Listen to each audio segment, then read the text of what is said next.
another episode of Spotlight One-on-One, where we like to sit down and shine a spotlight on some amazing people in our town. I'm your host, Edith Thomas, and today we welcome to the show the new superintendent of the Township of Union School District, Dr. Scott Taylor. Scott, how are you doing today? Great. Yes, it's Great. A pleasure to have you. Summer's coming to an end. I know it's like, bummer, but exciting, no? I'm all in.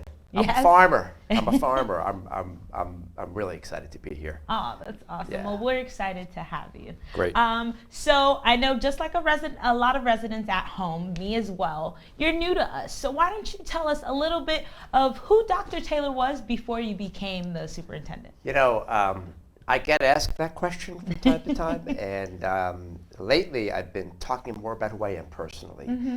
So I'm going to share. I was raised in the Bronx, Okay. so I'm a New Yorker by blood.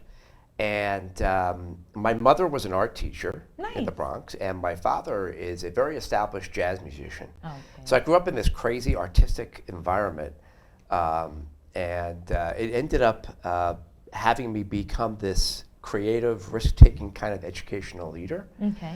I moved to Jersey and went to school at Rutgers University. I met my wife, who now has been married with me for 26 years. Well, congrats. Thank God you. bless. We are going to be empty nesters starting on Wednesday, September 1st, because my youngest one is going to be going to Pace University. Oh. My two kids, Sarah and Julia, are studying acting.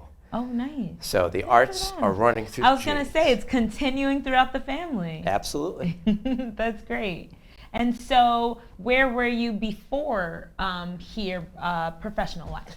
So, I cut my teeth as a teacher at a very unique school back in 1992 called the High Tech High School Okay. on the campus of Brookdale Community College. It's a magnet school, public school that attracted kids who were interested in technology. Okay. And that turned me on to being a transformational educator because it was a small school. I was building the school with my colleagues, and so it allowed me to see how much of an impact educators can make. And so I got turned on to leadership. I did all kinds of things: principal, curriculum director, and eventually landed as a superintendent in Kenilworth, Oh, nice. nearby.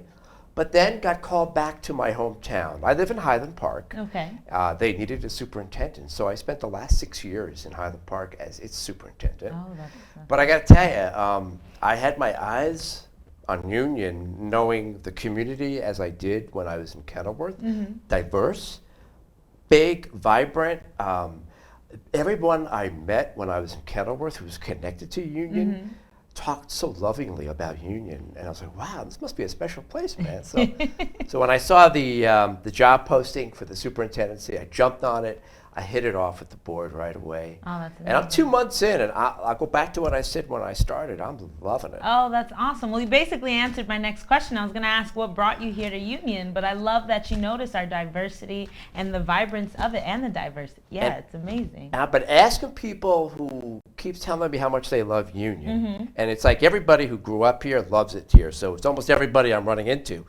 I keep asking them why, and they keep telling me, like the recurring theme, that they grew up as happy, fulfilled kids with a lot of tradition that they're connected to with the town, and so I'm starting to realize, like you have a farmer's market on Thursday that's hopping. We do. You've got parades. I got the flags going down Morris Avenue. You've got the neighborhoods. I met with the Vauxhall Committee 2 weeks ago. That's a vibrant community. So I'm getting it now. I'm getting why I made the right choice to be up here. Oh, I love it. And as you said, 2 months in, it's a fresh start. You're starting to notice everything. So with just the 2 months that you've been here, what do you think we can expect for the new school year coming? Yeah, that's a $20,000 question. Had you asked me that question 2 or 3 years ago, I'd give you a stock answer. Well, kids will be excited, a little anxious.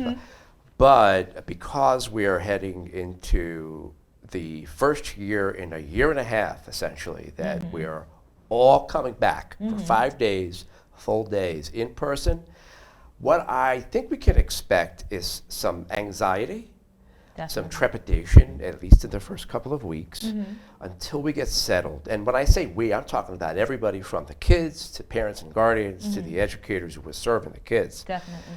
On the flip side, the excitement is really starting to pick up. Wednesday,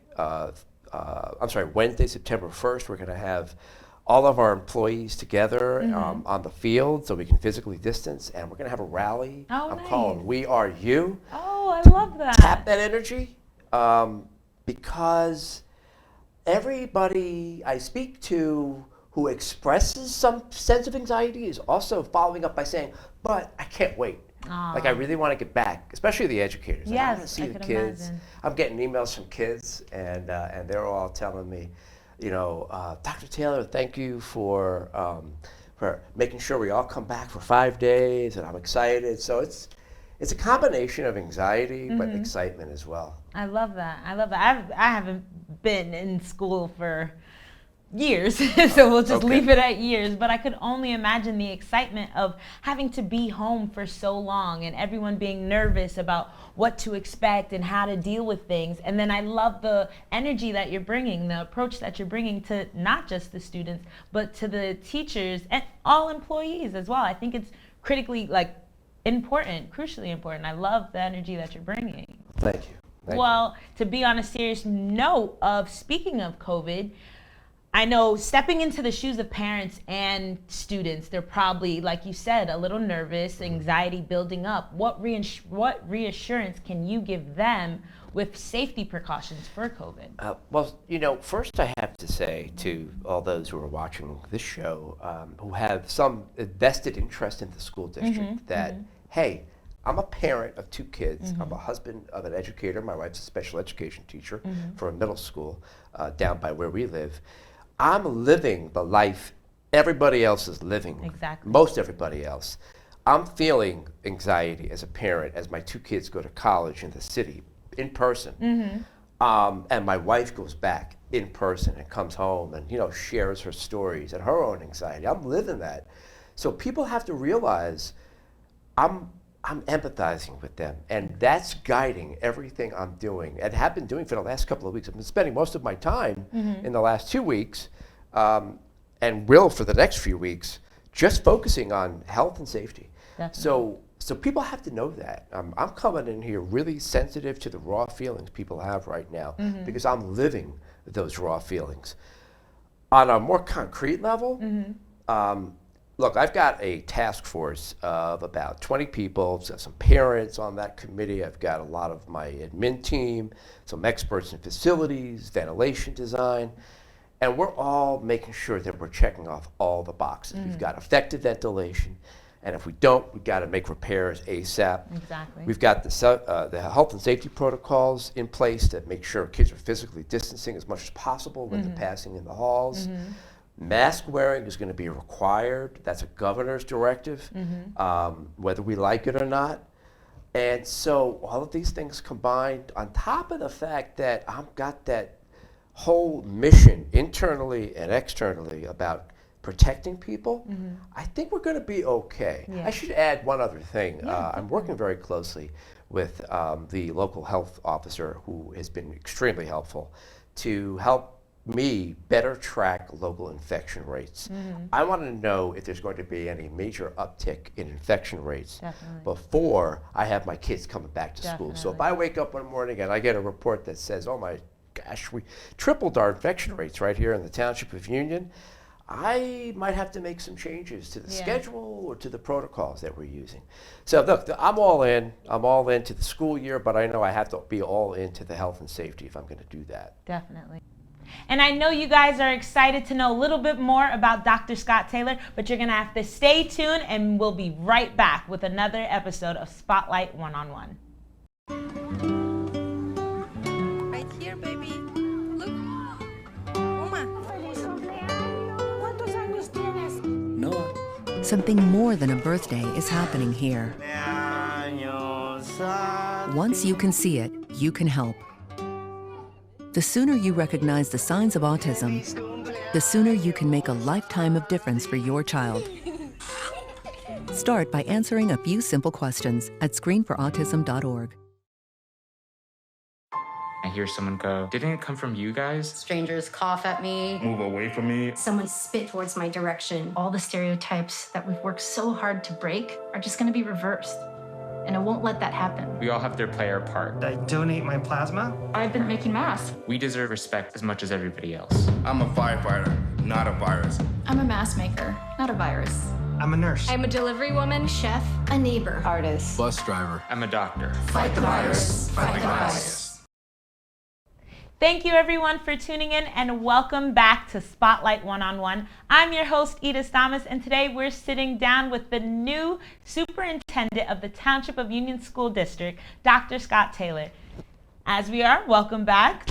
I don't know if I should call you Scott, if I should call you Dr. I actually Taylor. prefer people call me Scott. Oh, okay. I was wondering that. Like, I want to make sure I got you. Thank Of you for course. asking. Well, Scott, back to talking about the school year. I know we mentioned everything from COVID safety precautions and what we're expecting for the new year. So I want to talk about programs for the new year. I know the summer just happened. And there was a lot of things going on with the summer. So what programs can freshmen, sophomore, junior, seniors, what programs can we expect, current or new, that you're bringing in? So I'm glad you asked because I want people to understand that while I'm being very mindful of the need to restart with health and safety in mind, I'm also being mindful that we've got to maintain a sense of normalcy and get back to business, good business.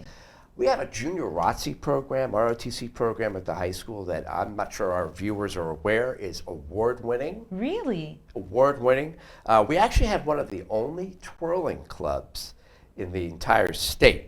And they actually won the championship this past year as well. Baton twirling? Yeah, baton twirling. Oh, wow, yeah. that's great. Yeah, our football team is really strong. Actually, all of our sports. Our girls softball team won the conference this past year, so we think we're going to be taking that energy into the next year. At the middle school, I'm not sure if people know this, but at Burnett Middle School, we actually have an award-winning video game club. Get out of that here. plays in tournaments around the state. That's amazing. I never knew it until I walked into this huge video gaming room that was funded by federal funds to help kids who gravitate more towards technology and computers find a real love and passion. And I know that's a profession because I know a student, I think it was either last year or 2 years ago, they won like $1 million or however millions of dollars for that. So I think that's great to open the eyes to students. Right? That's amazing. Yeah. So that's all happening again. It's back to business. Awesome. That's great. And then what about like the reorganization of our elementary schools? What are you thinking about that? Yeah. I'm also glad you brought that up too because I mentioned last night at a board meeting that I'm being charged with reorganizing the structure of our elementary schools. I hope to have that done by 2022, 2023. Now, what that means is taking a look at Jefferson, what we now call Jefferson 5, Jefferson Elementary School, which houses all of our fifth grade kids in the entire district, and turning that into a community school. And the reason why I'm being charged to do this is actually twofold. One, community schools are integral to the community. You know, kids grow up, they have attachments to their school playground, their school support people, sometimes just a physical building, you know, hanging out by the school at night on the weekends, only doing good stuff, of course, you know, being playful. That connection to a community school, that's part of why everybody has been telling me how much they love Union. But we don't have that right now. We don't have that as much as we should have it across the district. So what I'm looking to do is make Jefferson a pre-K to grades 5 school, a community school. We'll probably change the title of the school. It's in the Vauxhall neighborhood, so it could be something like Vauxhall Elementary. And then we will start to have the other schools return their kids in their communities back to their school for fifth grade instead of being bused to Jefferson. Now, some of those in the audience may not realize there's a history, a raw history, that I have to be very careful to continue learning. Back in the 60s, there was de facto segregation here in Union, like there was in a lot of parts of the country, and you're right here in New Jersey as well. And so the Office of Civil Rights came in and said, hey, you know, you have to integrate your schools and after some back and forth, the Board of Education back then decided the best thing to do would be to have all the kids congregate in, at that time, 6th grade, so that we integrate kids at least at 1 grade level. Yeah. But that was 50 years ago. Segregation still exists on certain levels. We know that. So what I need to do when I go down the route of changing all these schools to community schools is remember that history. And I'm still learning it, and the folks in Vauxhall have been really helpful helping me understand it. So that's a biggie. But that's going to come up next year, next school year. And I love that you're bringing it up because, like you said, that's a big issue. A lot of people, yes, we know about segregation and we know that it was a thing, but to actually work on it, to fix it for our youth, our generation now, it's a big thing that we're bringing it back, taking it a couple steps back, making sure we're crossing our T's, dotting our I's. I think that's the trick is going to be making sure that my demographics in all the schools, you know, the number of kids who represent certain races, ethnicities, even learning abilities. I'm talking about the kids who may have IEPs versus, or as well as the kids who don't. Making sure that we have a diverse group of students in all of our schools. Definitely. I don't want one school being the school where all Definitely. the kids who are associated with that race go here or that ethnicity go there. So I'm going to have to work that out. It's going to be a heavy lift, but I'll work it. I love it. You do have a lot on your plate, but I love the commitment, and that's a great plan. So speaking of plans and everything, let's talk about goals and visions. That is a goal for you, but what visions do we see across the upcoming years for freshmen who look to graduate as seniors still in Union High School? Yes. What visions are we thinking? I'm going to answer that question by letting the community know about a very important event that will be coming up in November. Okay. I want to be able to answer that question in 3 years with, well, we had a plan. I'm calling my strategic plan, and we did it 3 years ago, and here it is, 2024, and I can say we now have these additional programs for kids whose needs we weren't meeting 3 years ago. Definitely. And these kinds of programs. Let me just talk quickly about the strategic plan. So I'm going to be inviting in mid-November any resident, any member of my school community who wants to come for 2 nights, 3 hours each night. I'll serve dinner, hot meal, you know, we'll break bread together, a couple of hundred of us, hopefully, maybe even 1,000. And we're going to look at goals that have been established to make our school district world class. And those who come are going to help me identify what actions we're going to have to take in the next 3 years, Exactly. how I'm going to be held accountable to getting those actions implemented, and when we're going to get them done. That's going to become our strategic plan. I can only do it if I have the help of the residents in this community, including the parents, the students, the guardians, and folks who don't even have kids in the school district. So be on the lookout for that. And in 3 years, when we're meeting again, I'm going to tell you all about all the stuff we did because of the plan. Yes, and then you'll return back and you'll tell me all about it. I love it. I'm getting this great sense of leadership from you, and I really love it because, like you said, you're going to need everyone's participation. It definitely takes a village to raise a child, and I love how you're there for it. You're not only 1 foot in, you're 2 feet in, 2 hands in, and I love it. I love the energy, and I know people at home are appreciating it and look forward to not just this school year, but school years to come. Okay, so I don't want to take up too much of your time, but I do want to know where could parents and students reach you, like besides just walking into your office or giving you, where could they get more information about you and your visions for the school? I love that question because communication is key with me. It is.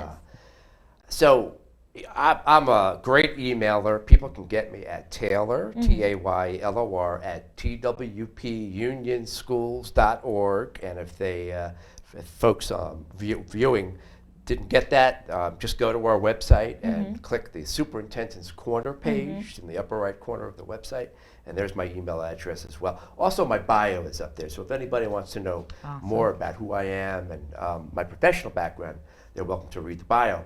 I also encourage folks to check out the district's Facebook page. Okay. All you've got to do is go on Facebook and search for Township of Union Public Schools. Don't search for Union Public Schools. That's a different district It in is. South Jersey. It is. We have a very vibrant social media presence. I'm very involved. I'm posting almost daily on our Facebook page, sharing pictures. In fact, just this morning I shared pictures of a retreat that I took all my principals to. Oh, nice. To deep dive into effective leadership skills. So, if you're a member of the community and you want to know what's going on, go on to our social media feeds, including Facebook. That's a great way to find out more. Definitely. Social media is definitely the thing now. So Yeah. I love that you're in there and you're letting everyone know. Yep. Yep. Dr. Taylor, this has been an amazing interview. You have definitely made my day and probably the residents at home too. So before you leave us and we have to say goodbye, I'm just curious to know, could you give us a fun fact, any fun fact about you that you would like our residents, teachers, parents, and students to know? Gee, I'm a fun guy, so I've got a lot of fun ideas. I'll share a couple with you. Okay. So when I was 16 years old, I took time off from school. Don't worry, everybody. I made up all my work, and I was a good student back then. To roadie with my father and a big band in Switzerland. Really? So I was a kid at the time, holding on everybody's instruments, saxophones, trumpets, trombones, and wandering around Switzerland, just helping out this band. Back then, I wanted to become a musician, and I actually went to Juilliard Prep to study composition. So I was ready to be the next John Williams and write another soundtrack for the next Star Wars. Oh, wow. But I ended up going into teaching because I had a passion for literature, and I'll tell you what, I am so thankful I made that change. I'm sorry if I'm insulting anybody out there, but I feel like educators are in the best field in the world, hands down. I can agree. I have my associates in education, so I can agree. I just guess this is my calling instead. But I'm glad you made that decision too, because you would not be here sitting with us, and we wouldn't be able to get to know this amazing person that you are. Thank so you. I Appreciate that. appreciate you coming here, and I appreciate everyone watching at home. We'd like to thank Dr. Taylor so much for sitting down under our spotlight so we could get to know a little bit more about you. My pleasure. Of course, everyone at home, be sure to tune in for the next episode of Spotlight One-on-One. I'm your host, Edith Damas, and I'll catch you guys next time.